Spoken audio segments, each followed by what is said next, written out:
Hello students, good morning. कल तक के वीडियो में पढ़ने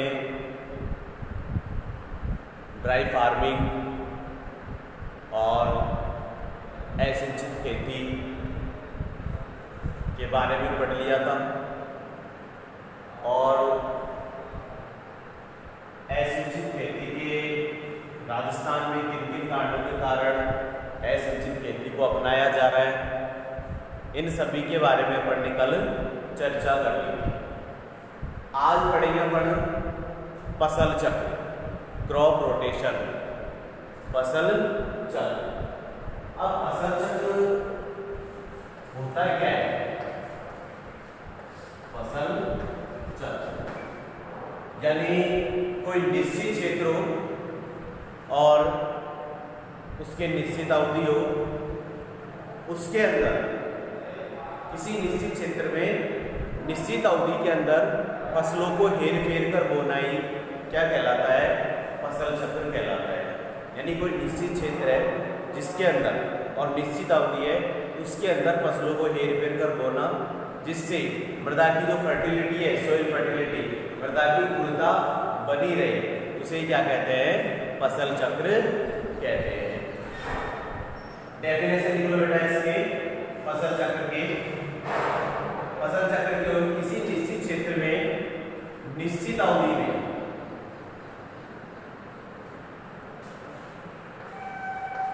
किसी निश्चित क्षेत्र में निश्चित अवधि में, यानी कोई फिक्स क्षेत्र होता है और निश्चित अवधि होती है। किसी निश्चित क्षेत्र में निश्चित अवधि में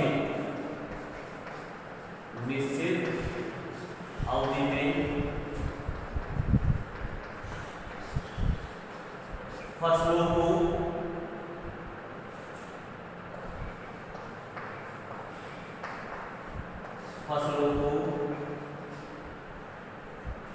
हेर फेर कर बोना,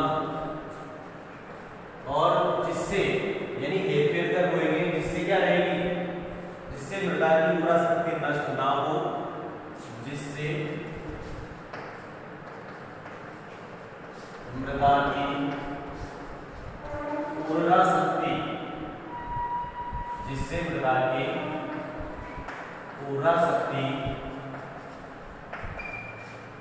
नष्ट न हो, फसल चक्र कहते हैं। फसल चक्र कहते हैं यानी निश्चित क्षेत्र है और निश्चित अवधि में फसलों को इस प्रकार से हेर फेर कर बोना, जिससे मृदा की उर्वरा शक्ति नष्ट ना हो, उसे क्या कहते हैं? फसल चक्र कहते हैं। अब पढ़ेंगे फसल चक्र के सिद्धांत। हेडिंग डालो फसल चक्र के सिद्धांत, principles of crop rotation. Principles of crop rotation. अब सिद्धांत क्या होंगे? सिद्धांत ये होंगे कि गहरी जड़ वाली फसलों के बाद कम गहरी जड़ वाली फसलों की बुआई करनी चाहिए। अब क्यों? जैसे अपन ने गहरी जड़ के बाद जैसे कि अपन ने सरसों बोली, क्या बोली? सरसों बोली। और सरसों की जड़ें कैसे होती है? मूसला जड़ें होती है। जैसे मान लीजिए अपन ने सरसों का ये पौधा है, ये पौधा लगा दिया, सरसों का एक पौधा है और ये हमारी मृदा है, और इसकी जड़ें इस तरीके से मृदा के अंदर जाती है। ये तो कौन सी जड़ हो गई? मूसला जड़ हो गई। ये जो पौधा होता है पोषक तत्व कहां से ग्रहण करेगा? इस वाले क्षेत्र से ग्रहण करेगा, और इस वाले क्षेत्र में जो पोषक तत्व है वो वैसे के वैसे पड़े रह जाएंगे। अब उसके बाद ये तो होती गहरी जड़ वाली, अब बोलेंगे उथली जड़ वाली फसल, जैसे बाजरा। बाजरे की जड़ें कैसी होती है? जकड़ा जड़ें होती है। जैसे कोई बाजरे का पौधा है, इसकी जड़ें कैसी रहती हैं? ऐसी रहती है। इसको क्या बोलते हैं? बाजरे का पौधा है और इसकी जड़ें कैसी होती हैं?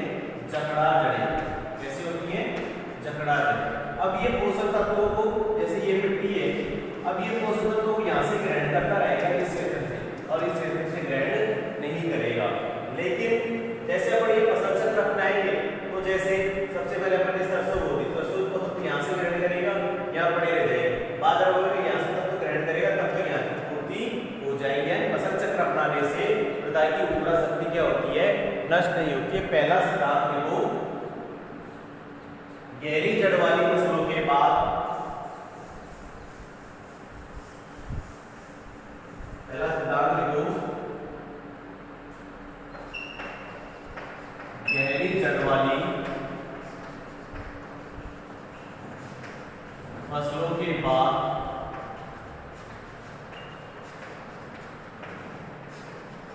कम गहरी जड़ वाली फसलों की बुआई करनी चाहिए। कम गहरी जड़ वाली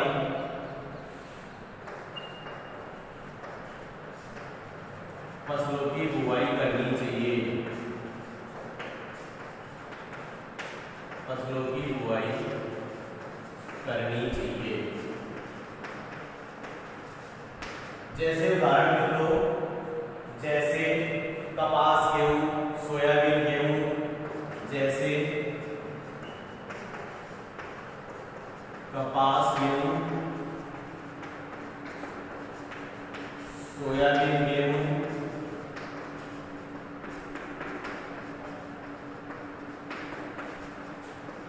सरसों, बाजरा आदि। यानी एक तो हो गई दूसरा जड़े वाली और दूसरी हो गई जकड़ा जड़े वाली। अब दूसरा सिद्धांत पढ़ेंगे कि फलीदार फसलों के बाद बिना फलीदार फसलों की बुआई करनी चाहिए। अब फलीदार फसलों की बुआई करनी क्यों चाहिए? क्योंकि फलीदार फसलें क्या करती हैं? वायुमंडल से नाइट्रोजन का फिक्सेशन करती है, जिसके कारण मृदा के अंदर किसका स्थिरीकरण हो जाता है? नाइट्रोजन का स्थिरीकरण हो जाता है। और बिना फलीदार जो फसलें होती हैं वो नाइट्रोजन का स्थिरीकरण नहीं करती। यानी एक फसल नाइट्रोजन का स्थिरीकरण कर लेती है और वो अपनी बढ़वार करके समाप्त हो जाती है, और बची कुची नाइट्रोजन दूसरी फसल के काम आ जाती है। इसलिए बिना फलीदार फसलों के बाद फलीदार फसलों की क्या करनी चाहिए? बुआई करनी चाहिए।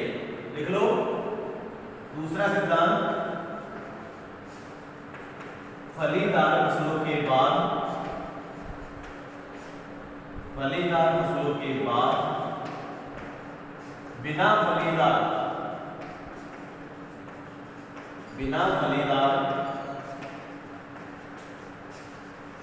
फसलों की बुआई करनी चाहिए। बिना फलीदार फसलों की बुआई करनी चाहिए। जैसे फलीदार तो कौन सी हो जाएगी? जैसे गवार गेहूं है, उड़द, मक्का है। जैसे लिख लो ग्वार गेहूं, दूसरा उदाहरण लिख लो उड़द, मक्का। यानी एक तो क्या हो गई? फलीदार, और दूसरी फसल क्या हो गई? बिना फलीदार। यानी इसके द्वारा नाइट्रोजन का फिक्सेशन कर लिया जाएगा, वायुमंडल से नाइट्रोजन का स्थिरीकरण कर लिया जाएगा, और ये तो नाइट्रोजन कहाँ ले जाएगी? मृदा के अंदर। और इस नाइट्रोजन को उपयोग ले लेता है? गेहूं उपयोग में ले लेती है। फिर उसके बाद में कोई बिना फलीदार वाला चारा फिर वायुमंडल के अंदर नाइट्रोजन का फिक्सेशन हो जाएगा। फिर तीसरा सिद्धांत लिखो बेटा,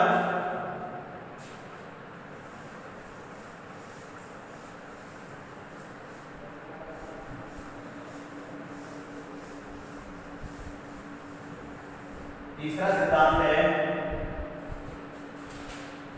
अधिक खाद चाहने वाली फसलों के बाद, अधिक खाद चाहने वाली फसलों के बाद कम खाद चाहने वाली फसलों की बुआई करनी चाहिए। तीसरा सिद्धांत लिख लो,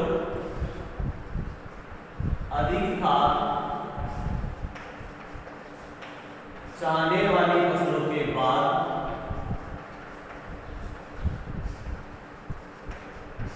चाहने वाली फसलों के बाद कम खाद चाहने वाली फसलों की, कम खाद चाहने वाली फसलों की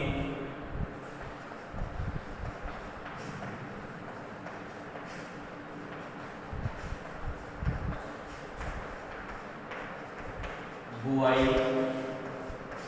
करनी चाहिए। यानी एक सीजन में तो ऐसी होनी चाहिए जो अधिक खाद का उपयोग करती हो, और एक सीजन में ऐसी होनी चाहिए जो कम खाद का उपयोग करती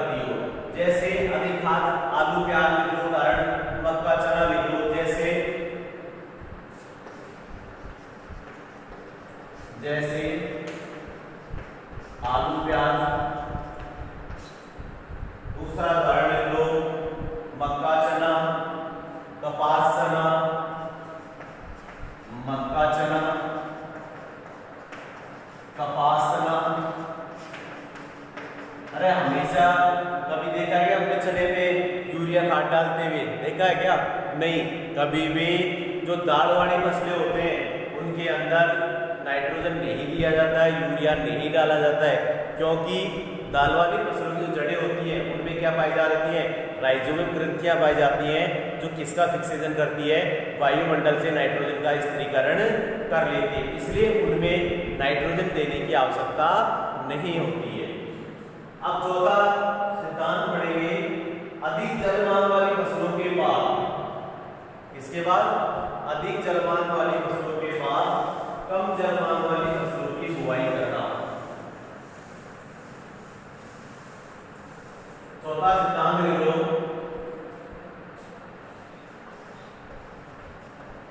अधिक जलमान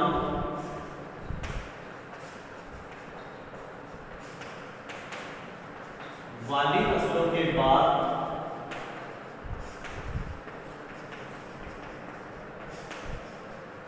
कम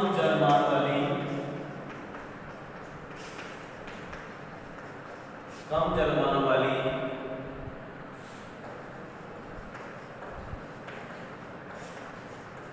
फसलों की बुआई करनी चाहिए।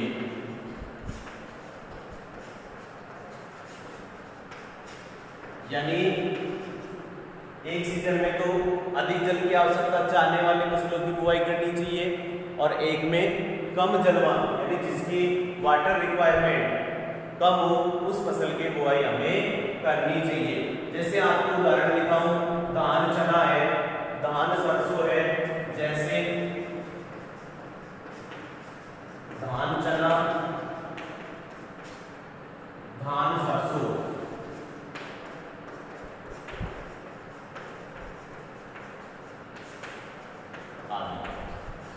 धान की जलमान क्या होती है?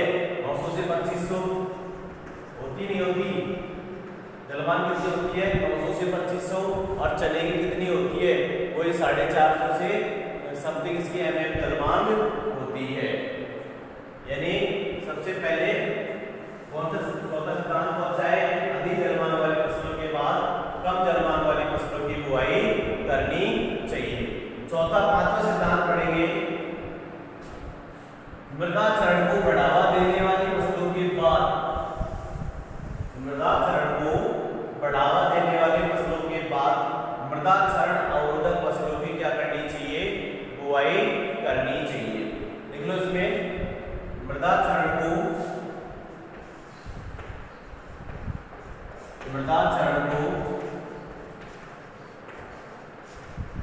बढ़ावा देने वाली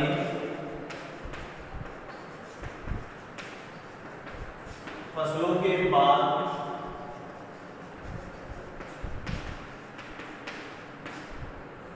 मृदा चरण को बढ़ावा देने वाली फसलों के बाद मृदा चरण अवरोधक फसलों की बुआई करनी चाहिए।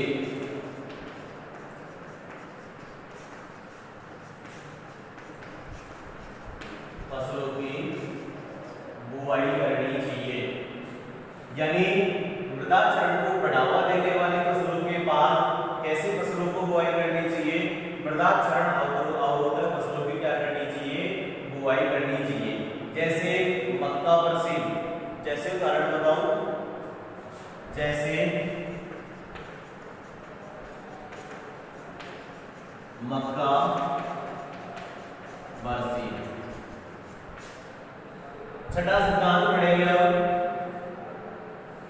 एक ही कुल की फसलों को नहीं उगाना चाहिए। अब क्यों नहीं उगाना चाहिए? यानी यदि लगातार एक ही फैमिली की अपन फसलों को उगाएंगे तो क्या होगा? यानी लगातार एक ही कुल की फसलों को उगाएंगे तो क्या होगा? एक तो कीट रोगों को बढ़ावा मिल जाएगा। किसको बढ़ावा मिल जाएगा? जो कीट रोग होते हैं उनको बढ़ावा मिल जाएगा। दूसरी बात, एक ही कुल की फसलें बोने से क्या होगा कि खरपतवार भी, जैसे कुछ खरपतवार ऐसे होते हैं कि उसी कुल के अंदर ज्यादा उगते हैं, खरपतवार को भी बढ़ावा मिल जाएगा। और दूसरी बात, एक ही कुल की फसल बोने से क्या होता है कि वो लगातार निश्चित पोषक तत्वों को ग्रहण करते रहते हैं, जिससे मृदा की जो फर्टिलिटी होती है ऊंच नीच हो जाती है, जिसके कारण हमें एक ही कुल की फसलें लगातार नहीं बोनी चाहिए। देख लो, एक ही कुल की फसलों की बुआई, एक ही कुल की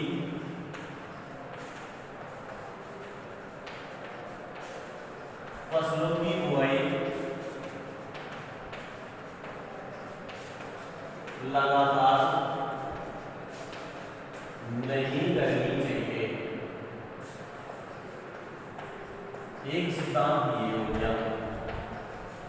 यदि एक ही कुल की बोएंगे तो कीट रोगों को बढ़ावा मिल जाएगा, खरपतवार नियंत्रण नहीं होगा और निश्चित पोषक तत्वों को ग्रहण करने से मृदा की उर्वरता शक्ति में क्या आ जाएगी, कमी आ जाएगी।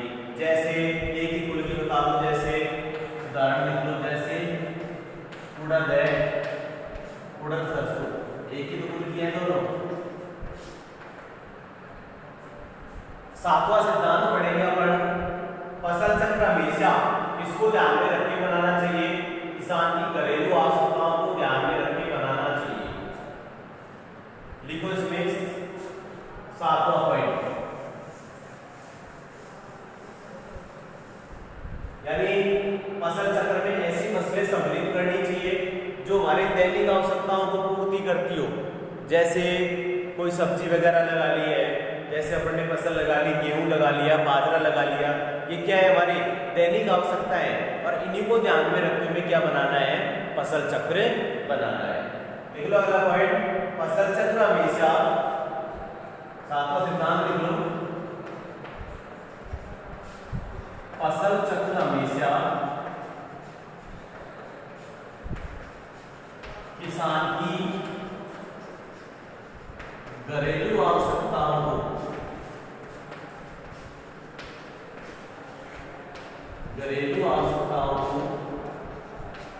ध्यान में रखकर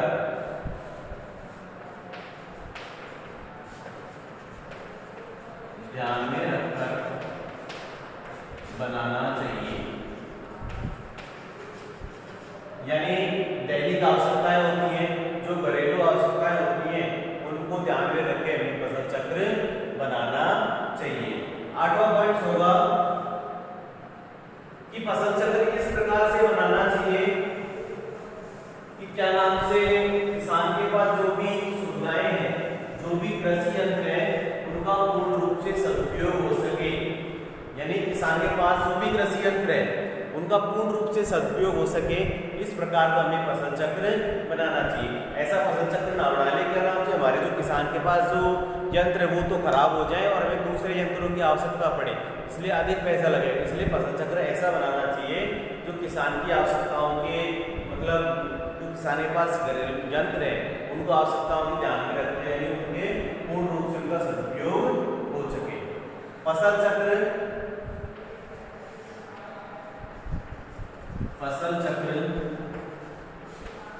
इस प्रकार बनाना चाहिए,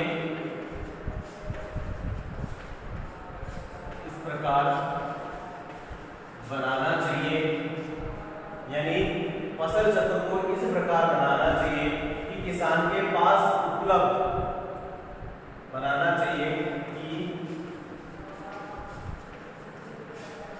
किसान के पास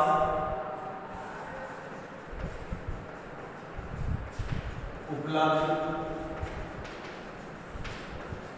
संसाधनों का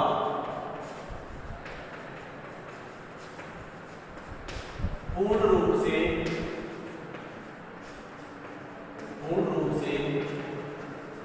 उपयोग हो सके। इस प्रकार से हमें क्या बनाना चाहिए, फसल चक्र बनाना चाहिए, ताकि कृषि यंत्र खराब ना हो और बराबर मात्रा में उनका पूर्ण उपयोग होता रहे। अगला सिद्धांत लिखो, फसल चक्र ऐसा होना चाहिए कि जो कृषि निकटतम कृषि आधारित उद्योग है उनको ध्यान में रख के हमें क्या बनाना चाहिए, फसल चक्र बनाना चाहिए। लिख लो 9वां पॉइंट,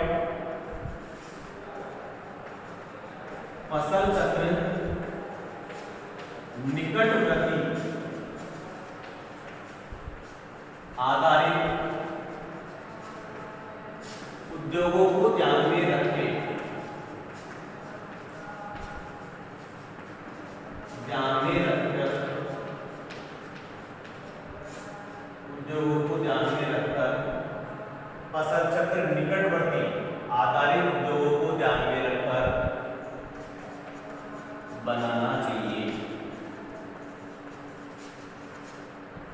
लास्ट सिद्धांत पढ़ेंगे 10वां,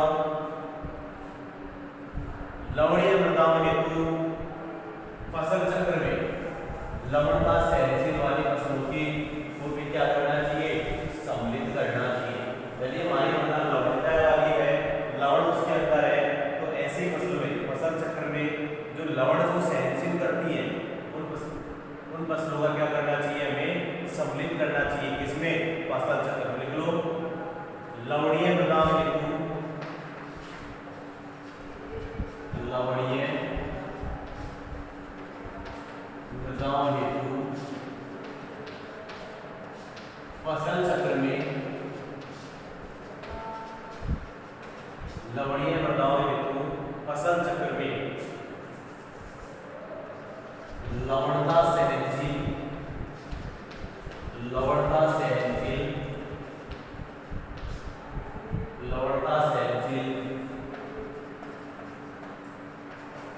फसलों को सम्मिलित करना चाहिए। ये हो गए फसल चक्र के 10 सिद्धांत। यानी फसल चक्र के अपन ने 10 सिद्धांत पढ़ लिए, फसल चक्र की डेफिनेशन पढ़ ली। फसल चक्र क्या होता है, यानी कोई निश्चित क्षेत्र होता है और निश्चित अवधि होती है, उसमें फसलों को हेर फेर कर बोना जिससे मृदा की उर्वरा शक्ति नष्ट ना हो, उसे क्या कहते हैं, फसल चक्र कहते हैं। 10 सिद्धांत पढ़ लिए। सबसे पहले गहरी जड़ वाली फसलों के बाद कम गहरी जड़ वाली फसलों की बुआई करना। दूसरा सिद्धांत पढ़ लिया, अधिक जलमांग वाली फसलों के बाद कम जलमांग वाली फसलों की बुआई करना। तीसरा, अधिक खाद चाहने वाली फसलों के बाद कम खाद चाहने वाली फसलों की बुआई करना। बिना फलीदार फसलों के बाद फलीदार फसलों की बुआई करना। घरेलू आवश्यकताओं को ध्यान में रखकर फसल चक्र बनाना। एक ही कुल की फसलें लगातार नहीं बोना। लवणीय मृदाओं में लवणीय सहनशील फसलों को सम्मिलित करना फसल चक्र में। ये सारे क्या है, फसल चक्र के सिद्धांत हैं। अब पढ़ेंगे अपन फसल चक्र के लाभ। क्या पढ़ेंगे बताओ, फसल चक्र के लाभ। क्या हमें फसल चक्र से क्या क्या लाभ होते हैं।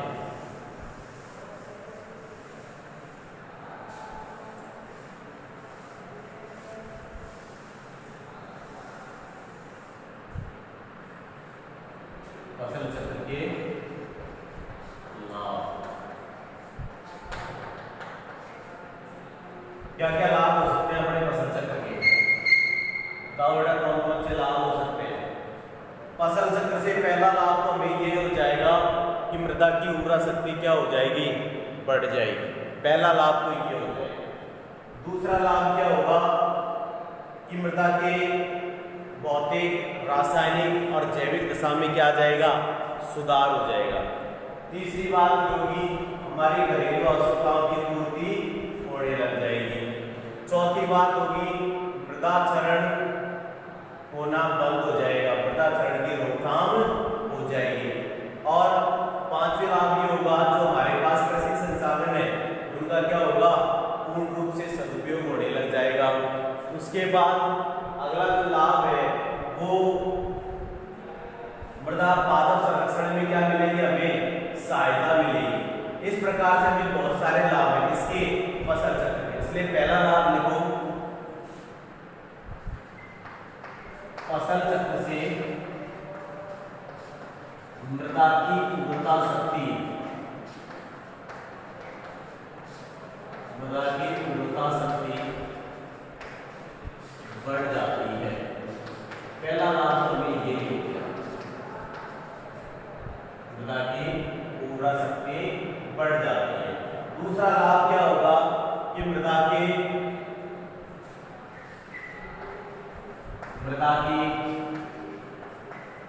भौतिक, रासायनिक व जैविक दशा में, मृदा की भौतिक, रासायनिक व जैविक दशा में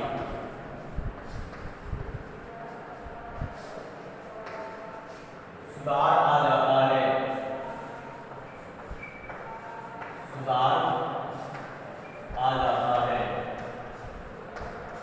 2 लाभ। तीसरा लाभ क्या होगा? घरेलू आवश्यकताओं की पूर्ति हो जाती है। किसान की जो घरेलू आवश्यकताएं होती है, तीसरा लाभ हो जाएगा किसान की घरेलू आवश्यकताओं की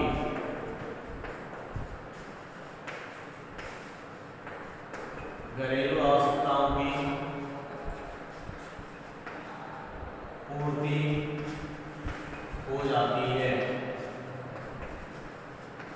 किसान की घरेलू आवश्यकताओं की पूर्ति हो जाती है। और चौथा लाभ होगा कि मृदा क्षरण को रोकने में सहायता मिलती है। चौथा लाभ लिखो, मृदा क्षरण को रोकने में सहायता मिलती है।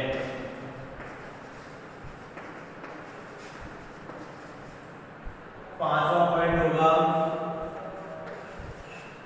मृदा क्षरण को रोकने में सहायता मिल गई। पांचवा होगा कृषि संसाधनों का परस्पर पूर्ण उपयोग होता है।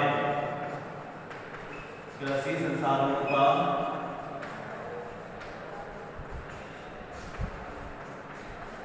परस्पर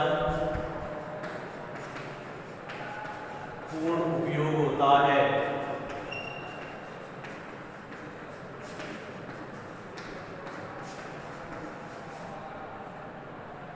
छठा पॉइंट होगा किसान की आर्थिक स्थिति में सुधार आ जाता है।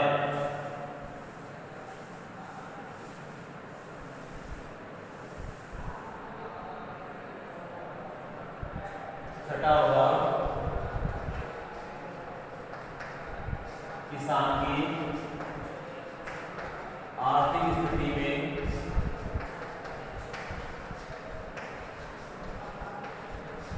सुधार आ जाता है।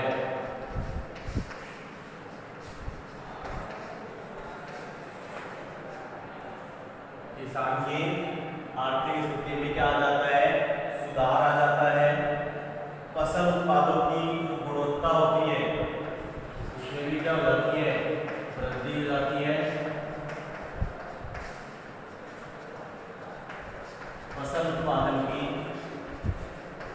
गुणवत्ता में भी वृद्धि हो जाती है। यानी जो टोटल प्रोडक्शन है, जो फसल उत्पादन होता है, उसकी जो क्वालिटी है उसमें भी क्या हो जाती है? वृद्धि हो जाती है। अब 8वां पॉइंट पढ़ेंगे, मृदा के जो सभी स्तर होते हैं ए और बी सी, उसमें क्या हो जाते हैं? पोषक तत्व संतुलित हो जाते हैं। 8वां पॉइंट लिखो, मृदा के सभी स्तरों का पोषक तत्व, मृदा के सभी स्तरों का पोषक तत्व संतुलन रहता है। संतुलन रहता है। 9वां पॉइंट पढ़ेंगे, यानी मृदा के अंदर जो संस्तर पाए जाते हैं, जैसे ओ, ए, बी और सी, ये संस्तरों में जो पोषक तत्व होते हैं वो क्या हो जाते हैं? संतुलित हो जाते हैं। किसके अपनाने से? फसल चक्र के अपनाने से। 9वां पॉइंट लिखेंगे, पादप संरक्षण में क्या मिलती है? सहायता मिलती है। पादप संरक्षण में सहायता मिलती है। सहायता मिलती है। 10वां पॉइंट होगा, फसल चक्र से खरपतवार नियंत्रण में, इससे फसल चक्र से खरपतवार नियंत्रण में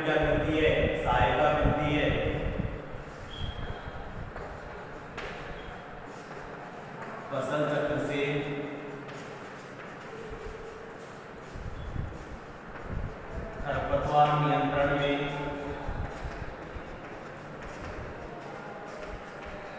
सहायता मिलती है।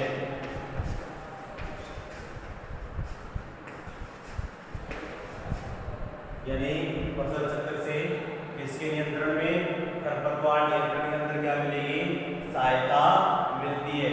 फसल चक्र से मृदा विकार में क्या आ जाती है, कमी आ जाती है। फसल चक्र से मृदा विकार में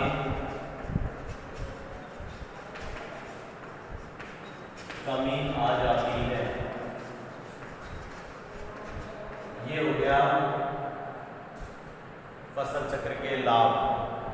10 लाभ पढ़ लिए, फसल चक्र के बारे में पढ़ लिया, फसल चक्र के सिद्धांत पढ़ लिए और फसल चक्र के लाभ पढ़ लिए। अब अपन पढ़ेंगे मिश्रित फसल। मिश्रित फसल क्या होती है, ये तो पढ़ लिया अपन ने फसल चक्र। अब पढ़ेंगे मिश्रित फसल।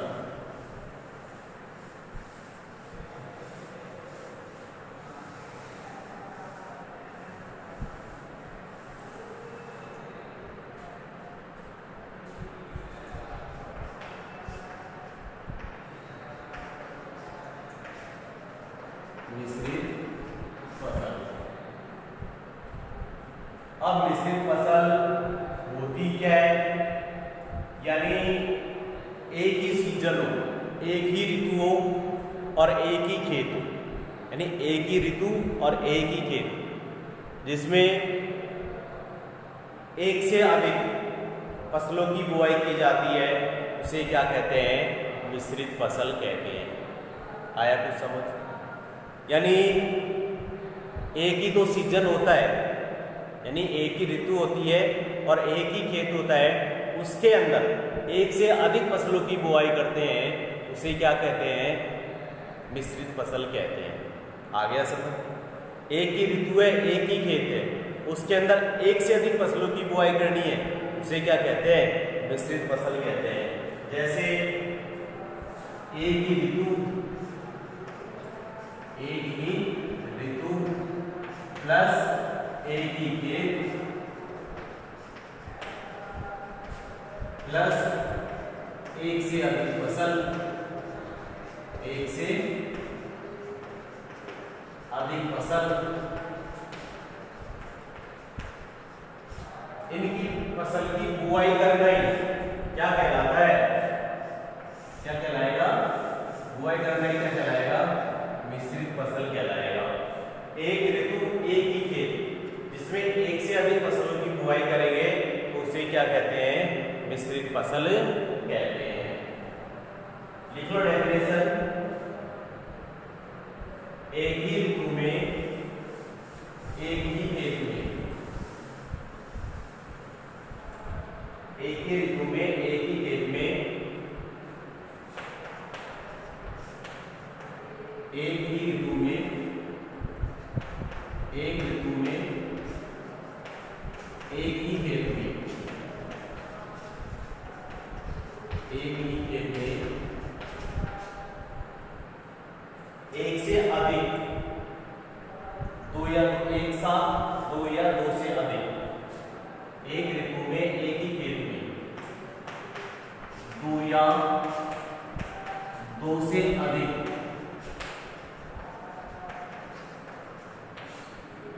फसलों की बुआई करना ही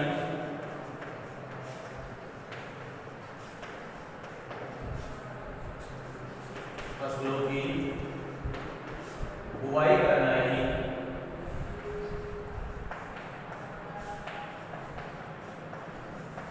मिश्रित फसल कहते हैं।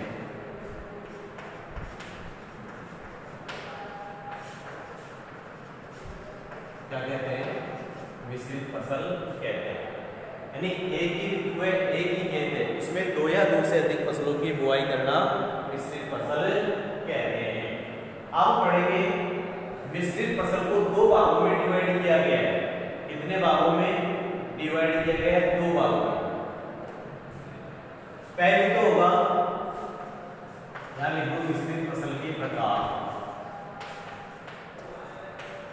मिश्रित फसल के प्रकार दो प्रकार के होते हैं। पहली तो हो गई मिश्रित फसलें, मिश्रित फसलें।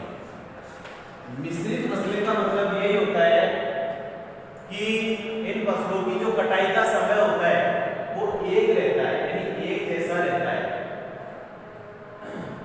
यानी इनमें जो अपन फसल बोएंगे, एक से दो फसलों के बीच मिला के बोएंगे, इनकी जो फसल की जो कटाई का जो समय रहता है वो एक जैसा रहता है। वो तो क्या कहलाती है? मिश्रित फसलें कहलाती हैं। जैसे इस शस्य मिश्रण में, इस शस्य मिश्रण में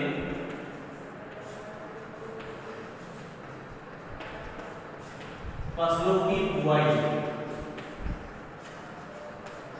फसलों की बुआई व कटाई का समय, यानी इसमें जो अपन फसल बोएंगे उनमें बुआई का और जो कटाई का जो समय होता है वो एक जैसा होता है। क्या रहता है? बुआई का समय एक जैसा रहता है। फसल की बुआई से पूर्व इन फसलों को, फसल की बुआई यानी बुआई से पूर्व बीजों को एक साथ मिलाकर बुआई कर देते हैं। बुआई से पूर्व बीजों को एक साथ मिलाकर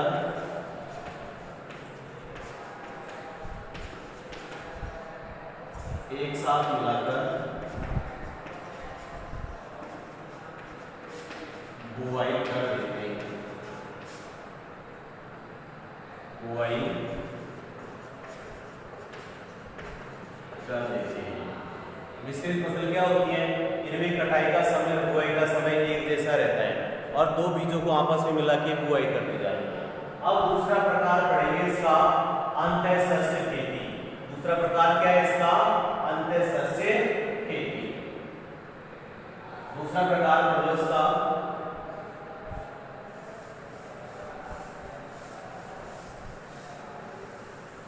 अंतःशस्य खेती किसे कहते हैं? यानी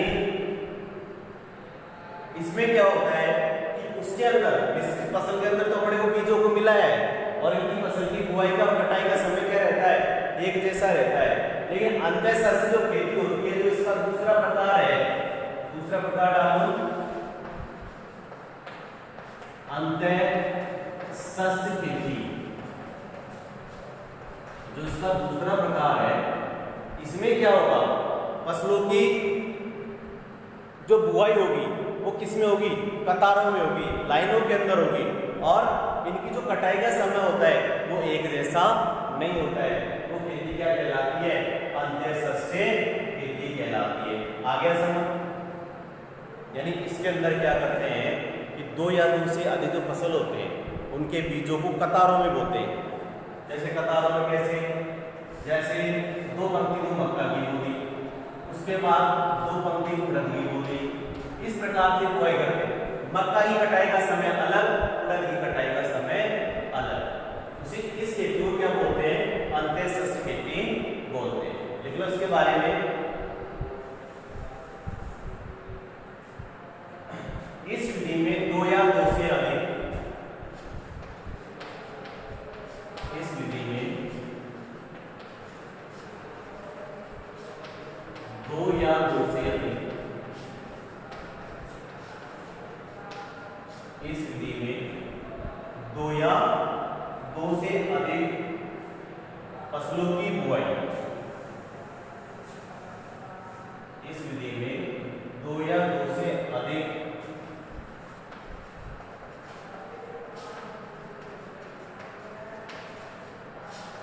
फसलों की बुआई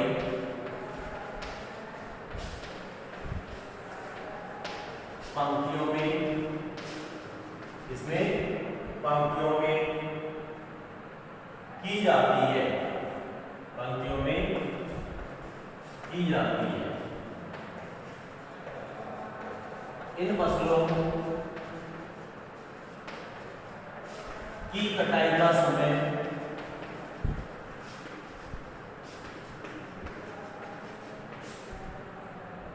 अलग अलग रहता है,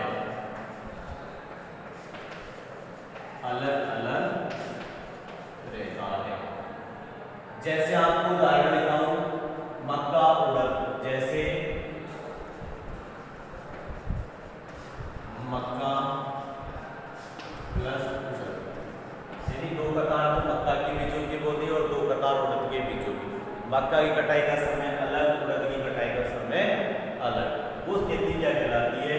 अंतःसस्य खेती कहलाती है। पहला प्रकार पड़ा था मिश्रित खेती। इसमें फसलों की बुआई का और कटाई का समय क्या रहता है बेटा? वो एक जैसा रहता है और इनके बीजों को मिला के मिक्स करके बोया जाता है। लेकिन अंतःसस्य खेती में बीजों को अलग अलग बोया जाता है। अलग अलग इसलिए बोया जाता है कि उनकी कटाई का समय भी क्या होता है? अलग अलग होता है। आज अपन ने फसल चक्र के बारे में पढ़ लिया, फसल चक्र के सिद्धांत पढ़ लिए, फसल चक्र के लाभ पढ़ लिए और मिश्रित फसल के बारे में पढ़ने स्टार्ट कर दिया। मिश्रित फसल किसे कहते हैं और मिश्रित फसल के प्रकार पढ़ लिए। मिश्रित फसल किसे कहते हैं? यानी एक ही ऋतु में और एक ही खेत के अंदर 2 या 2 से अधिक फसलों की बुआई करना ही क्या कहलाता है? मिश्रित फसल कहलाता है। इसके 2 प्रकार पढ़ लिए। पहला प्रकार पढ़ा था मिश्रित फसलें और दूसरा प्रकार पढ़ लिया अंतःसस्य खेती या फसल खेती। मिश्रित फसलें किसे कहते हैं? यानी इसमें क्या होता है कि फसलों की बुआई का व कटाई का समय एक जैसा रहता है और क्या नाम से इनकी फसलों की बुआई से पूर्व बीजों को आपस में मिला लिया जाता है। जबकि अंतःसस्य जो होती है दूसरी खेती, उसमें इनका जो कटाई का समय होता है फसलों का वो अलग अलग रहता है और इसमें फसलों की बुआई किसमें की जाती है? कतारों के अंदर की जाती है। कल के आज की वीडियो में इतनी चर्चा करेंगे। धन्यवाद। कल की वीडियो में अपन पढ़ेंगे क्या नाम से सफल अंतःसस्य खेती की मुख्य बातें, अंतःसस्य खेती के प्रकार, इन सभी के बारे में अपन कल की वीडियो में चर्चा करेंगे।